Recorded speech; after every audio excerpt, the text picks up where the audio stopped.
समस्त रेडियोधर्मी पदार्थ क्षय होने के पश्चात अंतिम रूप से किसमें बदल जाते हैं? सीसा। किन किरणों की आयन क्षमता सबसे अधिक होती है? अल्फा किरणों की। किन किरणों की वेदन क्षमता सबसे कम होती है? अल्फा किरण की। फोटोन ग्राफिक प्लेट को सर्वाधिक प्रभावित करने वाली रेडियो एक्टिव विकिरण कौन सा है? अल्फा किरण। किस रेडियो एक्टिव तत्व का नाम उसके खोजकर्ता के देश के नाम पर रखा गया है? पोलोनियम।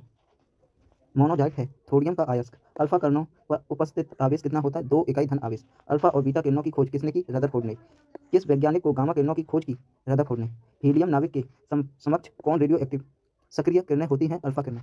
यूरेनियम विखंडन की सतह प्रक्रिया को जारी रखने में जिस कण की आवश्यकता होती है वह है न्यूट्रॉन। परमाणु शक्ति संयंत्र किस सिद्धांत पर काम करता है? विखंडन। किस प्रकार की अभिक्रिया से सबसे अधिक हानिकारक विकिरण पैदा होती है? विखंडन अभिक्रिया। सूर्य से ऊर्जा किस प्रकार उत्सर्जित होती है? नाभिकीय संलयन द्वारा। कौन सा पदार्थ नाभिकीय रिएक्टर में मंदन का कार्य करता है? भारी जल। विखंडन की प्रक्रिया किसके लिए उत्तरदायी होती है? परमाणु बम में ऊर्जा मुक्त करने के लिए। कोबाल्ट 7 आमतौर पर विकिरण चिकित्सा में उपयुक्त होता है क्योंकि यह उत्सर्जित करता है गामा किरण।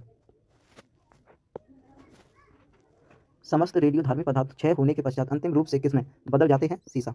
किन किरणों की आयन क्षमता सबसे अधिक होती है? अल्फा किरणें। किन किरणों की वेदन क्षमता सबसे कम होती है? अल्फा किरणें की। फोटोग्राफी प्लेट की सर्वाधिक प्रवाहित करने वाली रेडियो एक्टिव विकिरण कौन सा है? अल्फा किरण। किस रेडियो एक्टिव तत्व का नाम उसके खोजकर्ता के देश के नाम पर रखा गया है? पोलोनियम।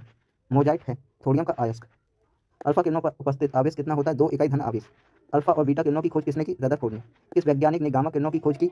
रदरफोर्ड ने। हीलियम नाभिक के समकक्ष कौन रेडियो सक्रिय क्रिया होती है? अल्फा किरणें। यूरेनियम विखंडन की सतह प्रक्रिया को जारी रखने में जिस कण की आवश्यकता होती है वह है न्यूट्रॉन। परमाणु शक्ति संयंत्र किस सिद्धांत पर काम करता है? विखंडन। किस प्रकार की अभिक्रिया से सबसे अधिक हानिकारक विकिरण पैदा होती है? विखंडन अभिक्रिया। सूर्य से ऊर्जा किस प्रकार उत्सर्जित होती है? नाभिकीय संलयन द्वारा। कौन सा पदार्थ नाभिकीय रिएक्टर में मंदन का काम करता है? भारी जल। विखंडन की प्रक्रिया किसके लिए उत्तरदायी होती है? परमाणु बम में ऊर्जा मुक्त करने के लिए। कोबाल्ट 60 आमतौर पर विकिरण चिकित्सा में प्रयुक्त होता है क्योंकि यहाँ उत्सर्जित करता है अल्फा किरणें।